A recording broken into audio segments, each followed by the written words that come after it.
श्रीमद कुंज विहारणे नमः। श्री स्वामी हरिदास विजय तीर्थराम, श्री युगल सरकार, सदगुरुदेव और आप सभी रसिक भक्त वृंदों के श्री चरणों में दास का साष्टांग दंडवत प्रणाम। आज श्रीमद् भागवत महापुराण के नवम स्कंध के अंतर्गत 18वां अध्याय ययाति चरित्र। श्री सुखदेव जी कहते हैं, परीक्षित, जैसे शरीर धारियों के 6 इंद्रियां होती हैं, वैसे ही नहुष के 6 पुत्र थे। उनके नाम थे यति, ययाति, संयाति, आयति, वियति और कृति। नहुष अपने बड़े पुत्र यति को राज्य देना चाहते थे, परंतु उसने स्वीकार नहीं किया, क्योंकि वह राज्य पाने का परिणाम जानता था।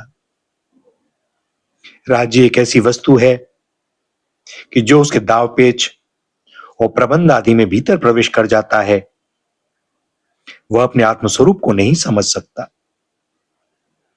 जब इंद्र पत्नी शची से सहवास करने की चेष्टा करने के कारण नहुष को ब्राह्मणों ने इंद्र पद से गिरा दिया और अजगर बना दिया, तब राजा के पद पर ययाति बैठे। ययाति ने अपने 4 छोटे भाइयों को 4 दिशाओं में नियुक्त कर दिया और स्वयं शुक्राचार्य की पुत्री देवयानी और दैत्यराज वृषपर्वा की पुत्री शर्मिष्ठा को पत्नी के रूप में स्वीकार करके पृथ्वी की रक्षा करने लगे। राजा परीक्षित ने पूछा, भगवान, शुक्राचार्य तो ब्राह्मण थे और ययाति क्षत्रिय, फिर ब्राह्मण कन्या और क्षत्रिय वर का उल्टा विवाह कैसे हुआ? श्री सुखदेव जी ने कहा, राजन, दानवराज वृषपर्वा की एक बड़ी माननीय कन्या थी, उसका नाम था शर्मिष्ठा। एक दिन अपनी गुरुपुत्री देवयानी और हजारों सखियों के साथ अपनी राजधानी के श्रेष्ठ उद्यान में टहल रही थी। उस उद्यान में सुंदर सुंदर पुष्पों से लदे हुए अनेकों वृक्ष थे। उसमें एक बड़ा ही सुंदर सरोवर था। सरोवर में कमल खिले हुए थे और उन पर बड़े ही मधुर स्वर से भंवरे गुंजार कर रहे थे। उसकी ध्वनि से सरोवर का तट गूंज रहा था। जलाशय के पास पहुंचने पर उन सुंदरी कन्याओं ने अपने अपने वस्त्र तो घाट पर रख दिए और उस तालाब में प्रवेश करके वे एक दूसरे पर जल उलीच उलीच कर क्रीड़ा करने लगी। उसी समय उधर से पार्वती जी के साथ बैल पर चढ़े हुए भगवान शंकर आ निकले। उनको देखकर सबकी सब कन्याएं सकुचा गईं और उन्होंने झटपट सरोवर से निकलकर अपने अपने वस्त्र पहन लिए। शीघ्रता के कारण शर्मिष्ठा ने अनजाने में देवयानी के वस्त्र को अपना समझकर पहन लिया। इस पर देवयानी क्रोध के कारण आग बबूला हो गई। उसने कहा, अरे देखो तो सही, इस दासी ने कितना अनुचित काम कर डाला। राम राम, जैसे कुतिया यज्ञ का हविष्य उठा ले जाए, वैसे ही इसने मेरे वस्त्र पहन लिए हैं। जिन ब्राह्मणों ने अपने तपोबल से इस संसार की सृष्टि की है, जो परम पुरुष परमात्मा के मुख रूप हैं, जो अपने हृदय में निरंतर ज्योतिर्मय परमात्मा को धारण किए रहते हैं और जिन्होंने संपूर्ण प्राणियों के कल्याण के लिए वैदिक मार्ग का निर्देश किया है, बड़े बड़े लोकपाल तथा देवराज इंद्र ब्रह्मा आदि भी जिनके चरणों की वंदना और सेवा करते हैं, और तो क्या, लक्ष्मी जी के एकमात्र आश्रय परम पावन विश्वात्मा भगवान भी इनकी वंदना और स्तुति करते हैं। उन्हीं ब्राह्मणों में हम सबसे श्रेष्ठ भृगुवंशी हैं और इसका पता प्रथम तो असुर है, फिर हमारा शिष्य है। इस पर भी इस दुष्टा ने जैसे शूद्र वेद पढ़ ले, उसी तरह हमारे कपड़ों को पहन लिया। जब देवयानी इस प्रकार अपशब्द कहने लगी, तब शर्मिष्ठा क्रोध से तिलमिला उठी। वह चोट खाई हुई नागिन के समान लंबी सांसें लेने लगी। उसने अपने दांतों से होठ दबाकर कहा, बेकारिन, तू इतना बहक रही है, तुझे कुछ अपनी बात का पता भी है? जैसे कौए और कुत्ते हमारे दरवाजे पर रोटी के टुकड़ों के लिए प्रतीक्षा करते हैं, वैसे ही क्या तुम भी हमारे घरों की ओर नहीं ताकती रहती? शर्मिष्ठा ने इस प्रकार कड़ी कड़ी बात कहकर गुरुपुत्री देवयानी का तिरस्कार किया और क्रोधवश उसके वस्त्र छीनकर उसे कुएं में ढकेल दिया। शर्मिष्ठा के चले जाने के बाद संयोगवश शिकार खेलते हुए राजा ययाति उधर आ निकले। उन्हें जल की आवश्यकता थी, इसलिए कुएं में पड़ी हुई देवयानी को उन्होंने देख लिया। उस समय वह वस्त्रहीन थी, इसलिए उन्होंने अपना दुपट्टा उसे दे दिया और दया करके अपने हाथ से उसका हाथ पकड़कर उसे बाहर निकाल लिया।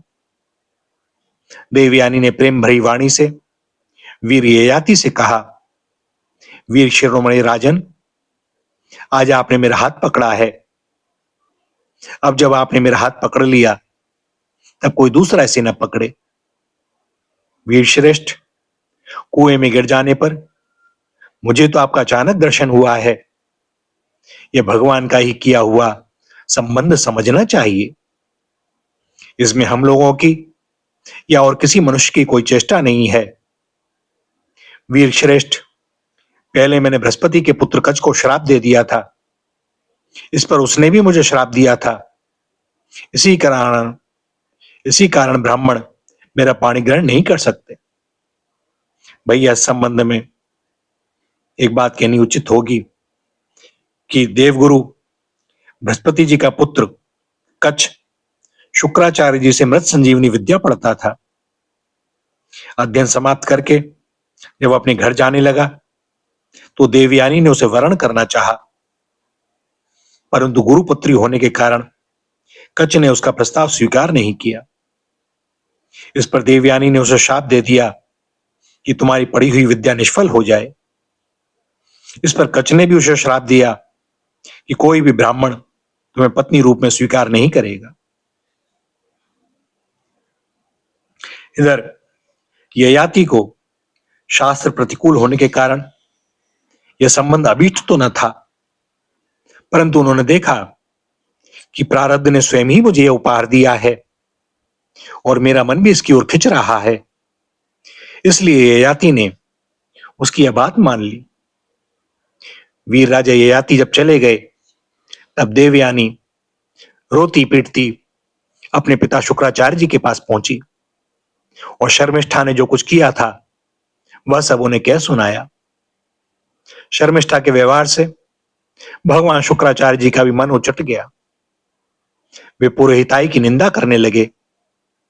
उन्होंने सोचा कि इसकी अपेक्षा तो खेत या बाजार में से कबूतर की तरह कुछ बीन कर खा लेना अच्छा है। अतः अपनी कन्या देवयानी को साथ लेकर वे नगर से निकल पड़े। जब बृहस्पति को यह मालूम हुआ तो उसके मन में शंका हुई कि कहीं गुरुजी शत्रुओं की जीत न करा दें अथवा मुझे शाप न दे दें। अतएव वे उनको प्रसन्न करने के लिए पीछे पीछे गए और रास्ते में उनके चरणों पर सिर के बल गिर गए। भगवान शुक्राचार्य जी का क्रोध तो आधे ही क्षण का था। उन्होंने वृषपर्वा से कहा, राजन, मैं अपनी पुत्री देवयानी को नहीं छोड़ सकता, इसलिए इसकी जो इच्छा हो तुम पूरी कर दो, फिर मुझे लौट चलने में कोई आपत्ति ना होगी। जब वृषपर्वा ने ठीक है कहकर उनकी आज्ञा स्वीकार कर ली, तब देवयानी ने अपने मन की बात कही। उसने कहा, पिताजी मुझे जिस किसी को दे दें और मैं जहां कहीं जाऊं, शर्मिष्ठा अपनी सहेलियों के साथ मेरी सेवा के लिए वहीं चले। शर्मिष्ठा ने अपने परिवार वालों का संकट और उनके कार्य का गौरव देखकर देवयानी की बात स्वीकार कर ली। वह अपनी 1000 सहेलियों के साथ दासी के समान उसकी सेवा करने लगी। शुक्राचार्य जी ने देवयानी का विवाह राजा ययाति के साथ कर दिया और शर्मिष्ठा को दासी के रूप में देकर उनसे कह दिया, राजन, इसको अपनी सेज पर कभी ना आने देना। परीक्षित, कुछ ही दिनों के बाद देवयानी पुत्रवती हो गई। उसको पुत्रवती देखकर एक दिन शर्मिष्ठा ने भी अपने ऋतुकाल में देवयानी के पति ययाति से एकांत में सहवास की याचना की। शर्मिष्ठा की पुत्र के लिए प्रार्थना धर्म संगत है, यह देखकर धर्मज्ञ राजा ययाति ने शुक्राचार्य की बात याद रहने पर भी यही निश्चय किया कि समय पर प्रारब्ध के अनुसार जो होना होगा हो जाएगा। देवयानी के 2 पुत्र हुए, यदु और तुर्वसु, तथा वृषपर्वा की पुत्री शर्मिष्ठा के 3 पुत्र हुए, दुहु, अनु और पुरु। जब मानिनी देवयानी को यह मालूम हुआ कि शर्मिष्ठा को भी मेरे पति के द्वारा ही गर्भ रहा था, तब वह क्रोध से बेसुध होकर अपने पिता के घर चली गई। कामी ययाति ने मीठी मीठी बातें, अनुनय विनय और चरण दबाने आदि के द्वारा देवयानी को मनाने की चेष्टा की। उसके पीछे पीछे वहां तक गए भी, परंतु मना न सके।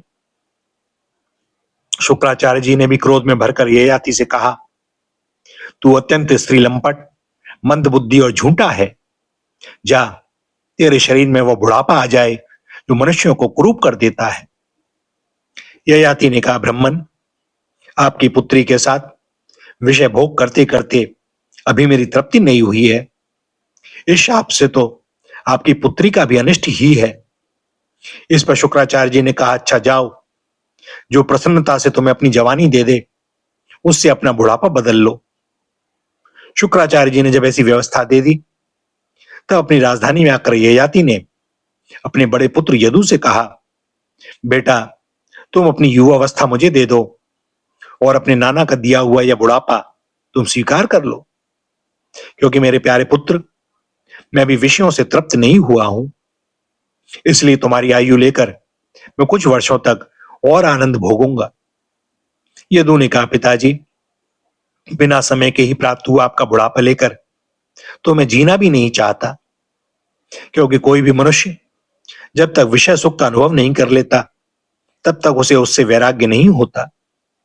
परीक्षित, इसी प्रकार तुर्वसु, दोह और अनु ने भी पिता की आज्ञा स्वीकार कर दी।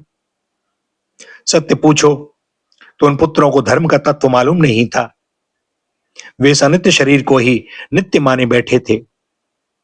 अब ययाति ने अवस्था में सबसे छोटे किंतु गुणों में बड़े अपने पुत्र पुरु को बुलाकर पूछा और कहा, बेटा, अपने बड़े भाइयों के समान तुम्हें तो मेरी बात नहीं टालनी चाहिए।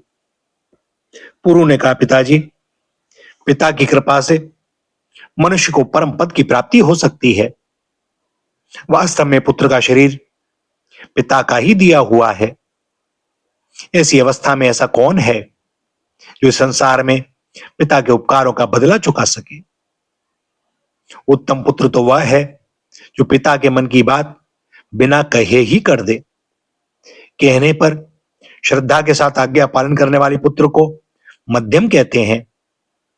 जो आज्ञा प्राप्त होने पर भी अश्रद्धा से उसका पालन करे वह अधम पुत्र है। और जो किसी प्रकार भी पिता की आज्ञा का पालन नहीं करता उसको तो पुत्र कहना ही भूल है, वह तो पिता का मलमूत्र ही है। परीक्षित, इस प्रकार कहकर पुरु ने बड़े आनंद से अपने पिता का बुढ़ापा स्वीकार कर लिया। राजा ययाति भी उसकी युवावस्था लेकर पूर्ववत विषयों का सेवन करने लगे। वे 7 द्वीपों के एक छत्र सम्राट थे। पिता के समान भली भांति प्रजा का पालन करते थे। उनकी इंद्रियों में पूरी शक्ति थी और वे यथावसर यथा प्राप्त विषयों का यथेच्छ उपभोग करते थे। देवयानी उनकी प्रीतमा पत्नी थी। वह अपने प्रीतम ययाति को अपने मन, वाणी, शरीर और वस्त्रों के द्वारा दिन पर दिन और भी प्रसन्न करने लगी और एकांत में सुख देने लगी। राजा ययाति ने समस्त वेदों के प्रतिपाद्य सर्वदेव स्वरूप यज्ञ पुरुष भगवान श्री हरि का बहुत से बड़ी बड़ी दक्षिणा वाले यज्ञों से यजन किया। जैसे आकाश में दल के दल बादल दिखाई देते हैं और कभी नहीं भी दिखते, वैसे ही परमात्मा के स्वरूप में यह जगत स्वप्न, माया और मनोराज्य के समान कल्पित है। यह कभी अनेक नाम और रूपों के रूप में प्रतीत होता है और कभी नहीं भी। वे परमात्मा सबके हृदय में विराजमान हैं। उनका स्वरूप सूक्ष्म से भी सूक्ष्म है।